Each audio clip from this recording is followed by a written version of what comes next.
Hi there, welcome to the Accidental Pop Star here on YouTube. My name is Ali Beg. So what is this channel all about? I'll get to that in just a second. But first, just let me give you a quick refresher. So I was once a member of 1990s boy band Bad Boys Inc. We were signed to A&M Records for roughly 3 years. We had 6 top 40 UK hits. We had a top 10 selling album. We sold a few records here and there, and we were very lucky to have won a couple of awards as well. We then went our separate ways in the spring of 1995. So my experience was incredible. It was a one-off, but it did leave many unanswered questions.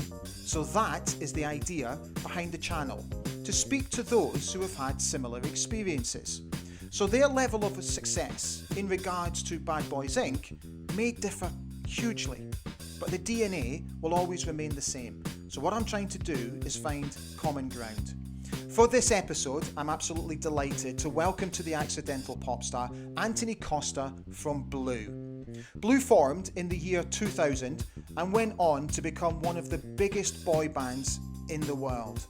It is testament to their friendship that they continue to gig together today, and there isn't a day goes by when I don't hear one of their records being played on local radio stations.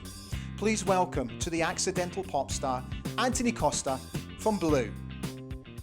Hi Antony, it's fantastic to meet you, mate, after all this time. Thank you so much for jumping on. How are you doing? I'm good, thank you. Thanks for having me, Ali. It's an absolute pleasure. It's good to be here, mate. Good. I'm absolutely thrilled that you said you'd come on and do it, Phil. I'm really, really delighted. So thank no you. problem, mate. Right, I want to go right back to the beginning. Yeah, okay. Okay, when you guys first met and when you first got together, I'm wondering, did you ever, as a foursome, study other bands, be it boy bands or normal bands, in a means to be able to find your own identity? That's a great question. I think growing up in the 90s, there was obviously You Boys. It was Take That. I think it was that thing of Take That and E17. I think when I was at school, a lot of the teenagers, it was one or the other. I was very much a secret Take That fan, but always said that I liked E17 better, just because I thought it would be much better. But I loved them both. Loved every boy band. I respected everything they did. And yeah, I just sort of had the love for seeing what these lads did on stage and doing what they do, showing what they love. And I just thought, yeah, this is a bit of me. This is something I want to do. Fast forward 3, 5, 6 years later, met the boys, and then it just went on from there. Really, I think the good thing for us was, well, it's not a good thing, but 5 were ending, and another level had split like a year before. So there was that gap in that market. I think if Blue were trying to break now, there'll be no chance at all, regardless of if it's a good song or not. It's so much out there that it gets saturated. Do you know what I mean? There's so much out there that people can listen to. If they don't like it, they switch off or streaming this and that. And I think with us, it was like there was a gap in the market. There was only Westlife that were still going, and they needed, I think that people needed something else to put their minds to. And luckily for us, Blue came out and it went on from there. Did you guys sort of have a roadmap planned out in terms of trying to find a record deal and the producers that you particularly wanted to work with? No, not at all, Ali. It was a case of we got signed, and then from that we just started recording. It took about a year to record our album, the All Rise album, and from that we just basically went on the fact of we weren't, let the music speak for itself, really. When All Rise came out, I remember radios pluggers were giving out CDs to all the radios, as you probably remember, Ali. And no one knew who Blue were. It was literally a Blue All Rise. There was no pictures, there was no prejudgments, there was nothing. It was all about the music, and that's what we always wanted to go on. And we were a vocal harmony group. Luckily, we could all sing, and if people put us on the spot, we could do an a cappella, and that's what our USP was. You see, I think that was a really smart move, because I remember when you guys did that, because sort of almost putting something out like a white label so that people don't see that you're a boy band, because the common consensus back then was, oh, here we go, it's another boy band. So I think you guys were really smart. So you obviously at that time, Antony, understood that image will only take you so far, but at the end of the day, it's the product behind the image which is going to sell, right? Yeah, absolutely. Yeah, I mean that's what I'm saying. Like, Blue, we just released All Rise, and it was a thing of, I remember Capital FM were like, who's this Blue? Are they Swedish? Are they American? Are they German? Are they English? Are they, Scottish? Are they Welsh? Who are these guys? Or are they four guys? Are they three guys and a girl? Or is it a mixed group? Is it it was a case of, it was that big thing of anticipation of Blue. And our first TV show was The Big Breakfast, and that's when the UK was introduced to Blue, and it was like, great, amazing. Bring it on. Ours was our first TV show as well, was The Big Breakfast. Was it? Yeah. Was it? Yeah, that's mad. That's mad. So how did you boys get together? So we were completely manufactured. Was you? So I got a call from my booker. I was modeling at the time for Models One, and one of the editorial assistants at Just 17 magazine had my photograph, and she gave it to a photographer to give it to this record producer who had this plan to put a band together. So he put us together with David and Tony. Then we brought this other guy in, but he didn't work out. And then eventually Matthew came in as our lead singer. So we were completely manufactured, mate, which I always felt sort of went against us slightly.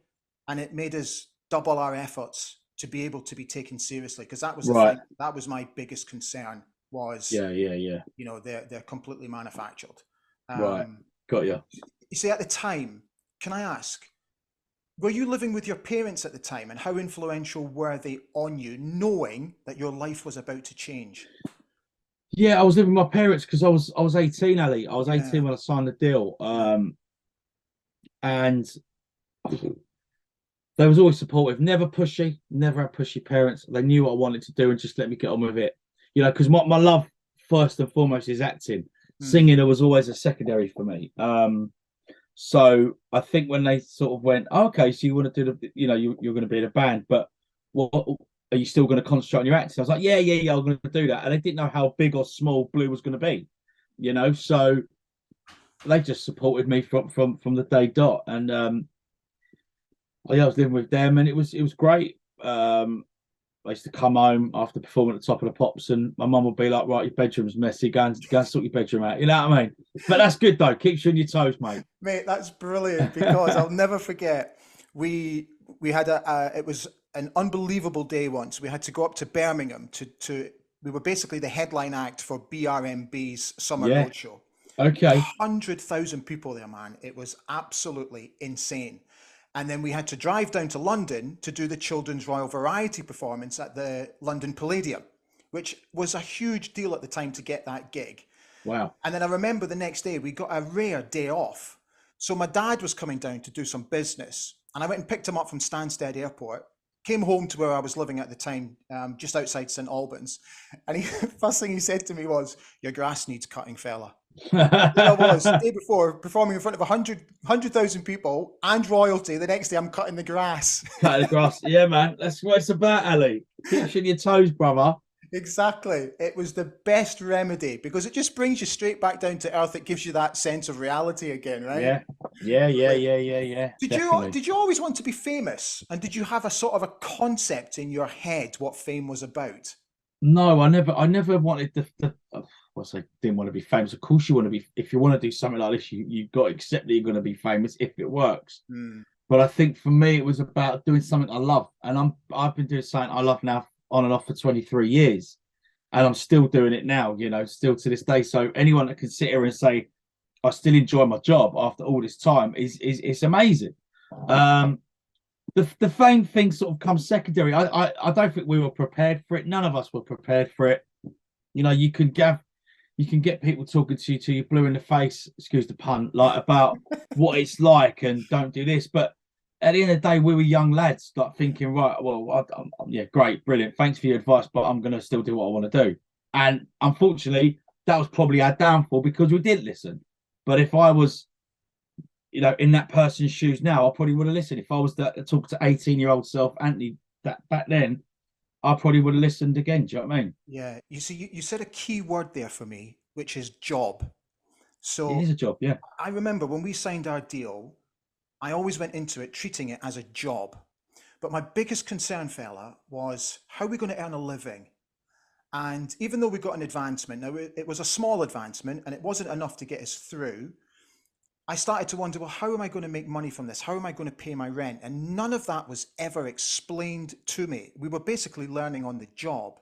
Did anybody ever sort of explain how this process is going to work for you guys and basically how you're going to make a living? Not really. Not really. It was a Again, case of, yeah, why? I don't Why? know, mate. I've got no idea.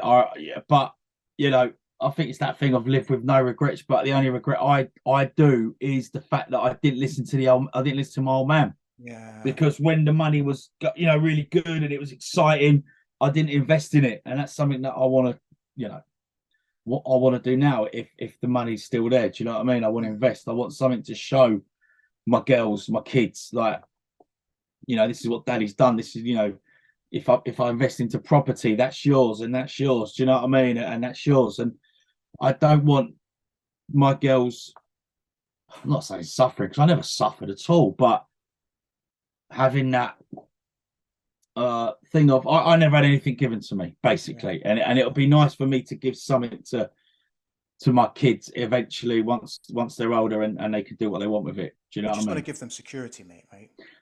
That's the key word, Ali. It's security. You don't know when you don't know when it's going to end. But the beauty about the acting side is you can still carry on till you're 80, 90. You know, I was working 2 years ago on a play with, you know, 78-year-old Brit Eklund. Do you know what I mean? Like, Wow. legend. Yeah. So they're Wow. still doing it. There's no age limit in this business, which is great. There's no ageism.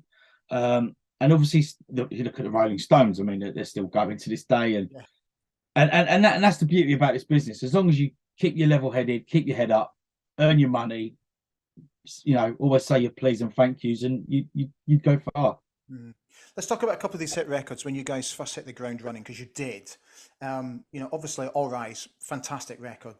Too Close, obviously, two fantastic Yeah, tracks. So thank you. when when you get to number one, Yeah. was there a switch in your mindset that all of a sudden you said to yourself, "Now I'm a pop star"?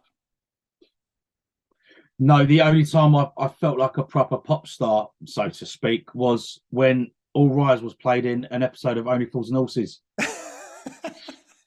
Ali, I was Have you like, ever been played in the EastEnders Cafe or no, Coronation? see, I have EastEnders Cafe. Sorry, have you? I bet have you guys. Oh yes, and Yeah, yeah, Coronation yeah. Street. Yeah, that's the one. That's the one as well. Yeah. But I think for me, I remember watching Fools and Horses, and there was a scene when Del Boy's trying to reverse the motor, or is it Trig, or is it Rodney? No, it's Rodney's trying to reverse the car, and Trigger's going, no, no, this way, Dave, that way, Dave, this way. And then I could hear this song. I was like, dan, dan, dan. I'm thinking, is that our song? Oh my God. Yeah, made it, made it. Yeah. I could die a happy man now.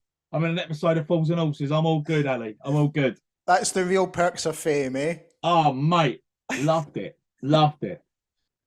Let's talk about the dynamic of the group, Yeah, because obviously your success was just it was rising all the time, which meant that your levels of fame were rising all the time, not just in the UK but globally as well. So how did you deal with it, and did you guys yeah. sort of support each other in terms of where your level of fame was going?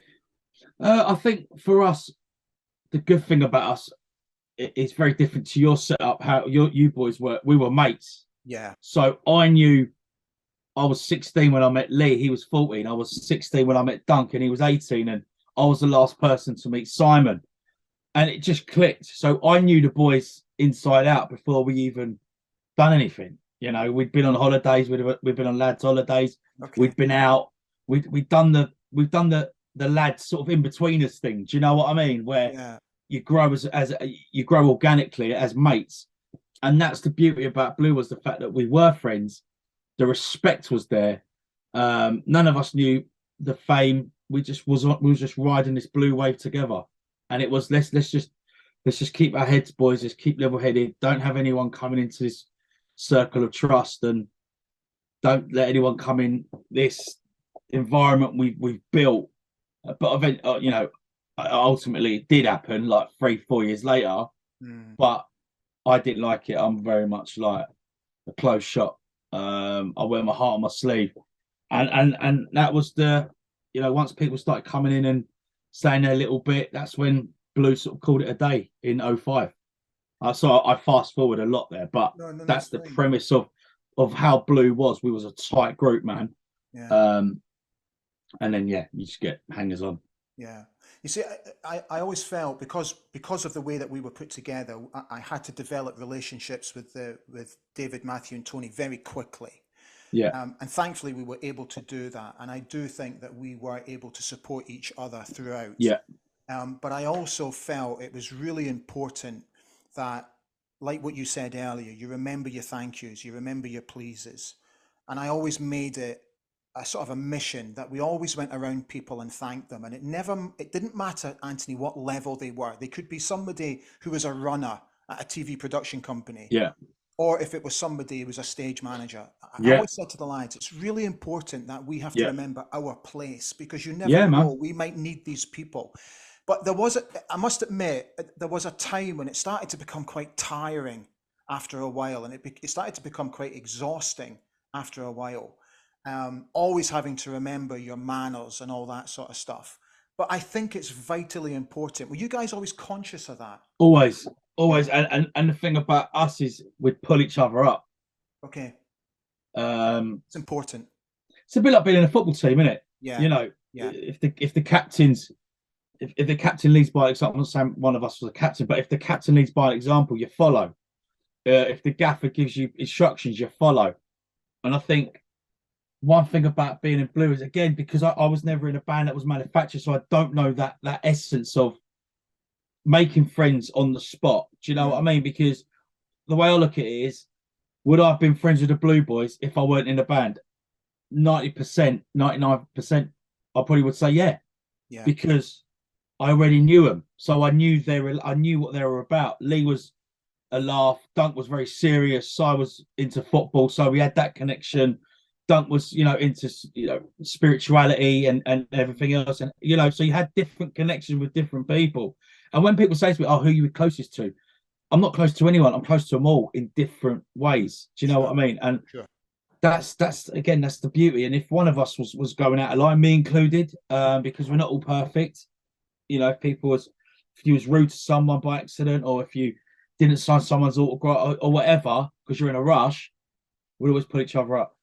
One of the things that I do regret now is because I was so driven for us not to lose the plot in terms of where we were at a ground level, and to keep our heads in terms of our level of fame.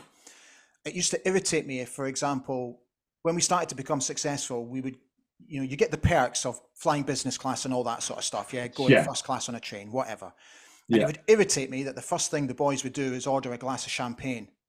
And I'd be like, stop being so pretentious. It's just pretentious and it's wank. Stop doing it. And I thought to myself, well, hang on a second, Ali. And it's to be honest with you, Anthony, it's only in the past few years where this has dawned on me. It's like they were living their dream. It wasn't my dream to be a pop star. It was their dream. And now they were living it. And I don't think that I had the right to take that away from them in that capacity. Does that make sense? Yeah, absolutely, mate.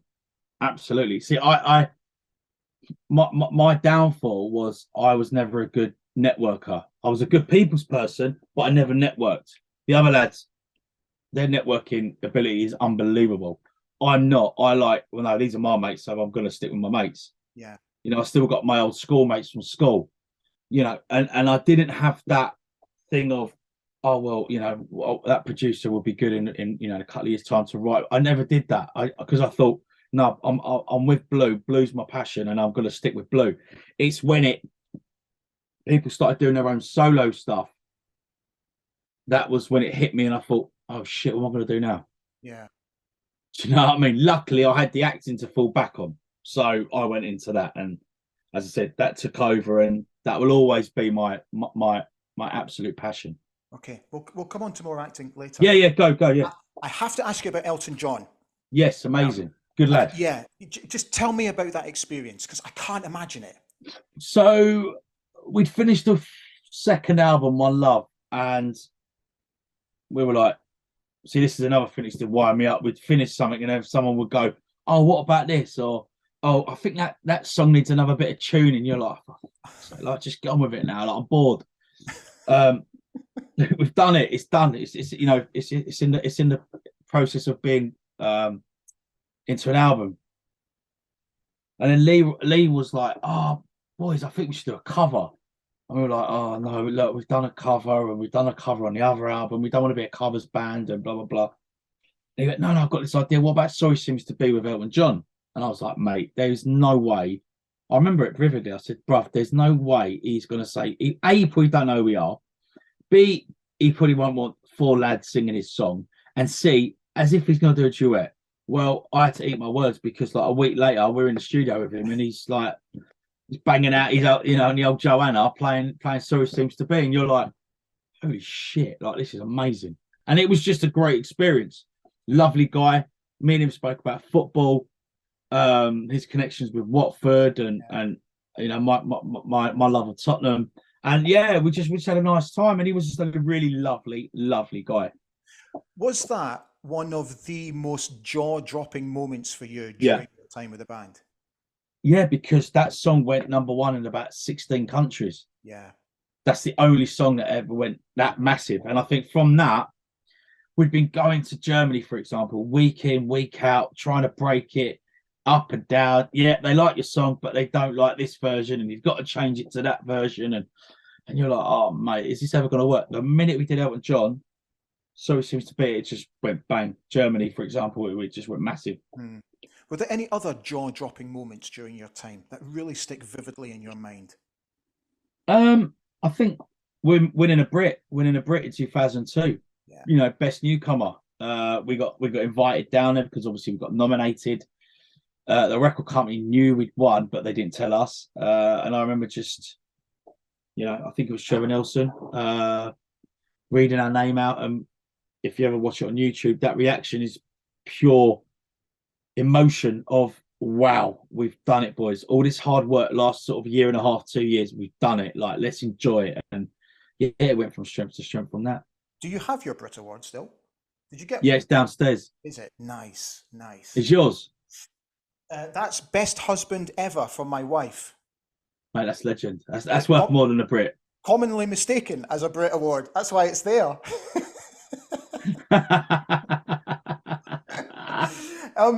See, when you guys toured, you did all your live sets. How much preparation went into your sets? We had about 2 to 3 weeks rehearsals. Okay. And that was part of planning. That was the set list making. That was going in the studio, revocaling stuff. That was working with the MD, what we want, what we don't want. And choreography would be about sort of a week to 10 days because we're not dancers. So it would just be like little polishing, and we'd have dancers on tour with us back in the day anyway. So they would do the main work, you know, because they were the governors. You see, I confess, doing the live shows for me was when I was at my happiest during my time with the band, because it was the one and only time that I felt totally free, that I felt totally in control of what we were doing. And I absolutely loved it. And I got such an amazing buzz from it, which I actually still miss to this day.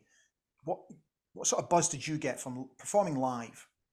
Just wow. I mean, my first Wembley date with the boys in 2002, I just remember standing out and like looking at this crowd going, oh my God, like I was 20 years old, and like 8-9 years before that, I was working at Wembley Market with my uncle selling like women's clothing, you know, and outside the stadium, outside the arena, and you're thinking, you're looking up and you've seen like Take That's been there, or E17, or Smash Hits Poll Winners, or whatever they were called, and you're looking at it going, oh, I'd love to do that one day. And like, as I said, like 9 years later, I'm there.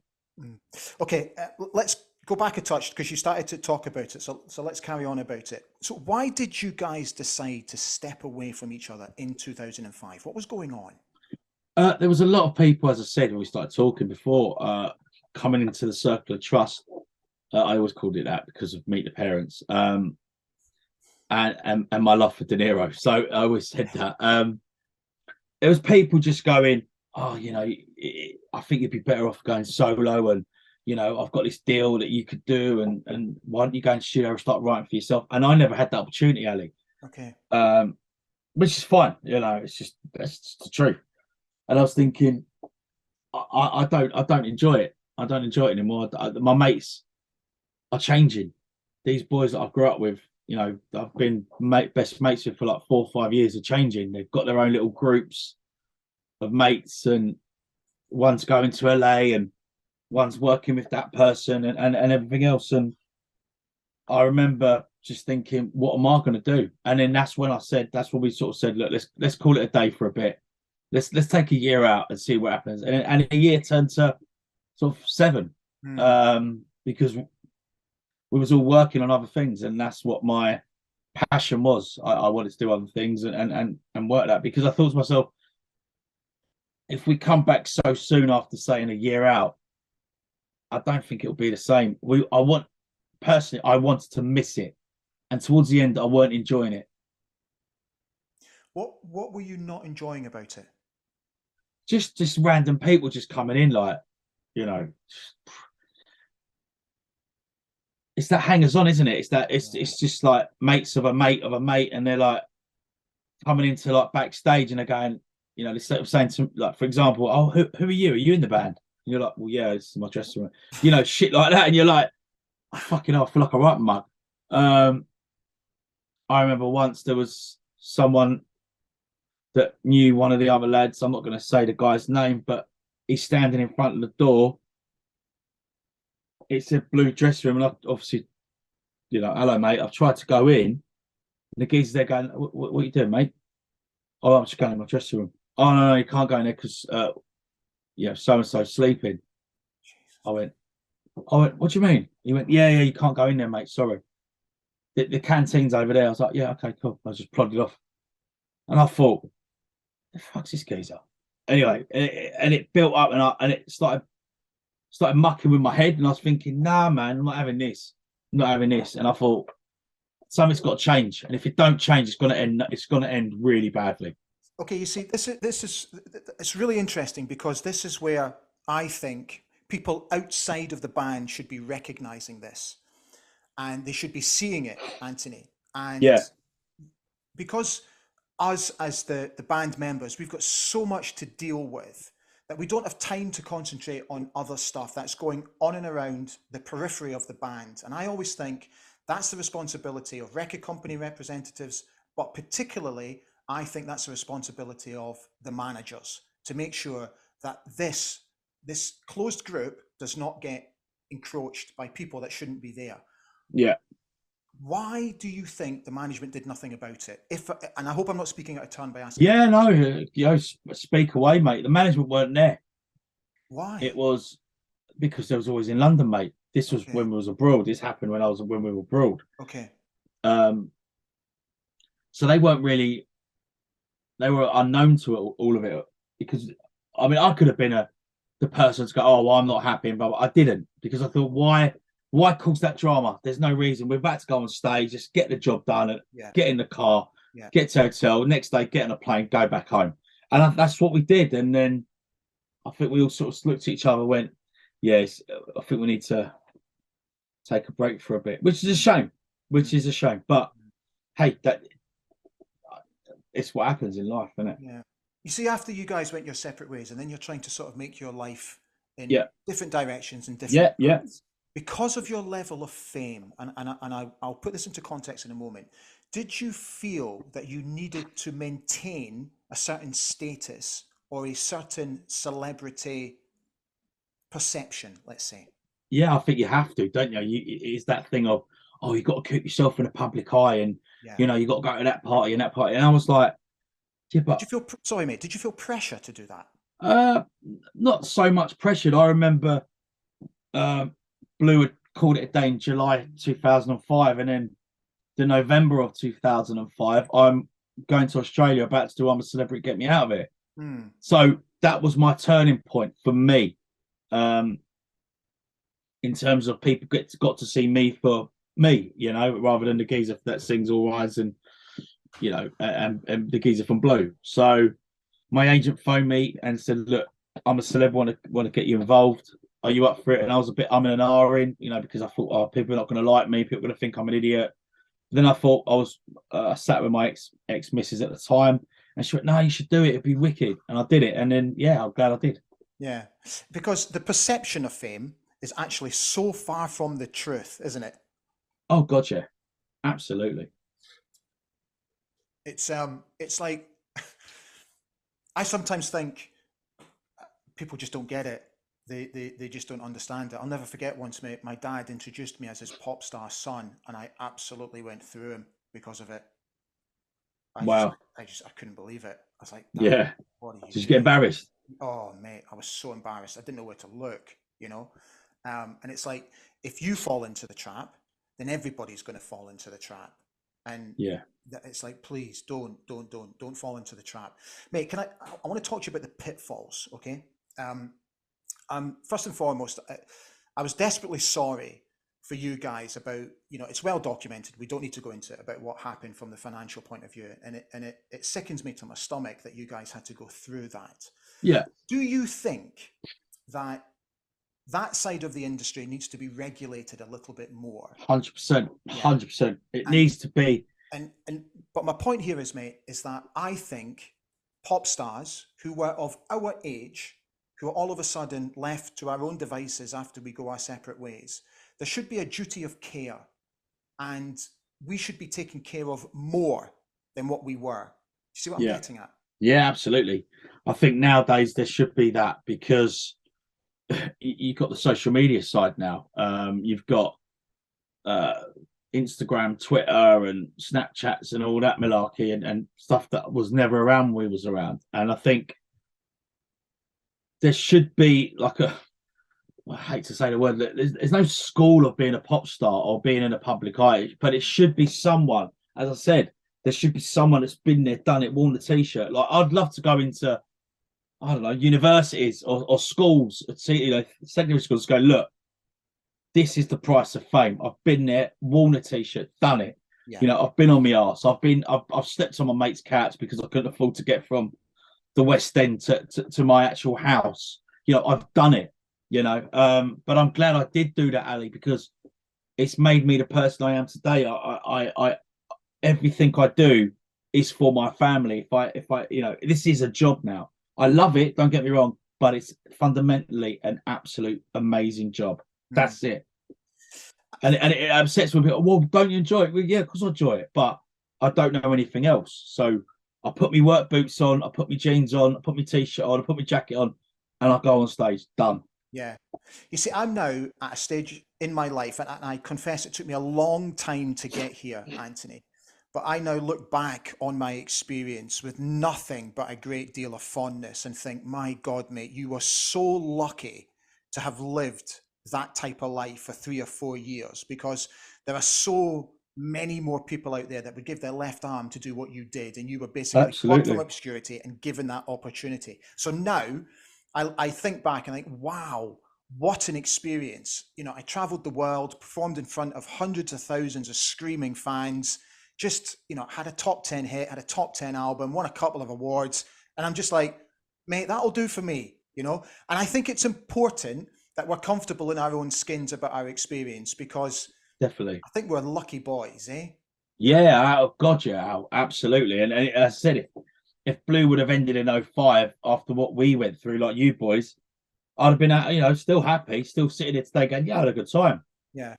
But it's the other thing. Once you get that taste, once you get that thing of being in a public eye, I hate saying that word addiction, but it is that thing of I've got to be out there, I've got to be out there, I've got to be seen to be doing stuff. And I think that was hard for me because I never had a solo deal. The others did. I never had, the others were recording albums, which is great for them, but I never had the opportunity. So my only advice was to go back into, my first love. Yeah. Did you ever think about just getting a normal job? Yeah, a few times went through my head. Yeah. My mate had was a hairdresser, and I was thinking about I was gonna like train up to be a hairdresser, because I thought, you know, if it all fails, that's a job that will never. It's a skill. A, it's a skill, and B, you don't need it. The computers will never take over, will they? Do you know? do you know what I mean? Everyone's gonna need their barnet chopped. Mate, it was the hardest thing I had to do. It Or was, get a normal job. oh, and it came to the point where I thought, I have no choice. I have to go and get a job. And trying to get a job was the most soul destroying experience of my life. Really? Oh, you know, people saying to me, I can't give you a job, you're a famous pop star. Walking into a shop asking if they needed any part-time staff and just getting confronted with the most bemused looks, and people saying, no, I can't give you a job because you're a pop star. Wow. And it was horrific until eventually someone took a punt on me and gave me a job. And I swear to God, mate, it's the best thing that ever happened to me. What, working for Sky? No, so I went and worked in a hotel in L Street, Right. House Hotel, in the private gym, because I was a trained instructor and a life. I used to see you there. I used to go karaoke at the Moat House. I wondered if this was going to come up because Every Thursday I used to see you, mate. that's when I remember. Yes, that's where I seen you out. Fucking hell. I used to go karaoke on a Thursday. I know. With Lou. What's her name? Lou, and who else was there? Yeah. Who's the owner? Who's the bar bloke? Old geezer. It's Sid. Such a long time ago, fella. It was, oh mate, yeah. Sorry, go on, carry on. But honestly, Anthony, it was the best thing that ever happened to me because it gave me a purpose. More importantly, it got me earning money so I could pay my bills. And, you know, there was a few snidey comments until people got to know me. But honestly, it's the best thing I ever did. My God. Because it just gave me that sense of reality and purpose again. But it's tough, mate. It's tough. Tell me, what's next for Antony Costa?